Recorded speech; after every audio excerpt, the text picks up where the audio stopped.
Hi, welcome back to the Adirondack Domestead. Dave here.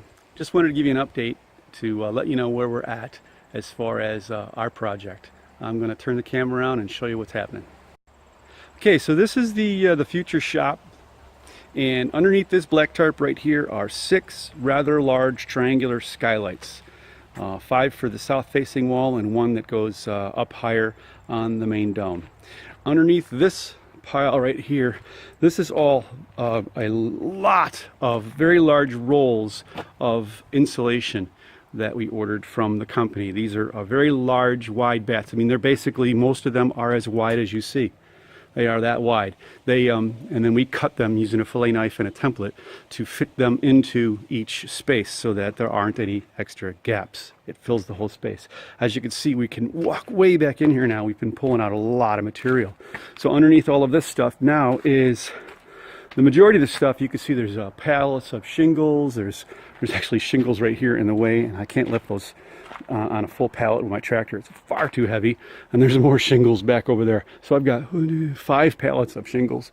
And then underneath all of this is some finished trim work and a lot more of the exterior, the pre-cut exterior triangles and other plywood that's going to go on the outside of the structure. Some of these are some struts and things that are going to go around the garage door opening. That's what these things are. They're rather large. You can see the tractor here with the forks clamped on. This has actually worked out really, really well. This is a pile of exterior triangles, plywood. And there's a lot of them. I may have showed you this before. This is a large pile all covered up of interior triangles that are pre-cut. We were not going to need those for a long time, and they needed to be out of the way. So walking back up the driveway back towards the build site, it's kind of a gloomy day. It's actually just barely raining on us right now. We're actually right on the edge of a wicked storm. It's kind of gone around us, so we've taken the advantage of having the day off to come up and try to get a few things done. So, struts and things for the garage. Underneath this tarp are 7 plastic totes filled with hardware, fasteners, and all kinds of things. Underneath that are garage and main dome riser walls, pre-assembled. Over there, we have consolidated. We pulled everything out the other day, a couple days ago. These are all struts. They're all the super struts for the main dome. And they were in multiple piles under multiple tarps. And what we did was we pulled everything out and reorganized them all by color code. Color code is each one is the same exact strut. So we got all the reds, all the blacks, all the grays, all the yellows, and so on. They're all on each pallet organized so that we can easily get at them. And we've done a better job of retarping everything because we have rain in the forecast all week long. Underneath this is all pre-built riser walls for the main dome. Oh, there's probably, I don't know, 1, 2, 3, 4, 5. I think there's 6 of them underneath there, plus a couple of partially assembled ones. Plus there's another one over here. And then over there is stuff we won't need for a while. That's for the cupola, all the different parts for that. And I did want to show you one last thing. We patched the concrete right there, and it came out just fine. That's where we, when we originally poured the concrete, the contractor, when he did start doing the saw cut, he accidentally cut through a red PEX for the heating system because it dislodged and it floated up high, and he cut into it. So what we did was we cut it, and then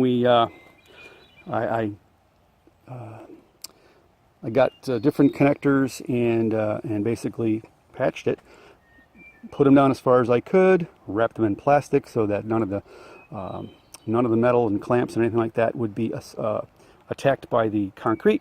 And then we just poured in a really good high strength concrete just from a bag mix, smoothed it out. That's going to work out just fine in here because this is the master bedroom and it'll be carpeted. Not a big deal. You can see the rain is falling. And this is the worst I don't know if you can see it. You may not be able to see it in this light. It's really hard to see. It's the worst crack in the whole place. Again, master bedroom into the master bath. You know, if you're going to have a crack in concrete, that's all there is to it. You will have a crack in concrete. It's just going to happen. It's reality. And in our case right here, I'm not unhappy because it's in an area where it's going to be covered by either carpet or a tile. So life is okay. And I haven't uncovered that yet. I'm not going to worry about that for a while. That's the shower mess. That's basically it's a box in the concrete. So there you go. This is a gloomy, overcast, rainy day, late July in the High Peaks region of the Adirondacks.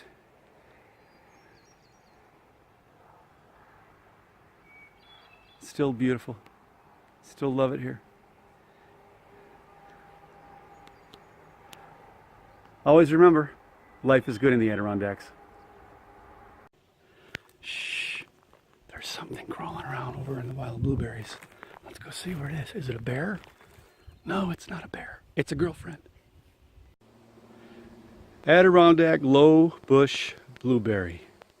Just starting to come into fruit. There's this significant other over there. She's picking away.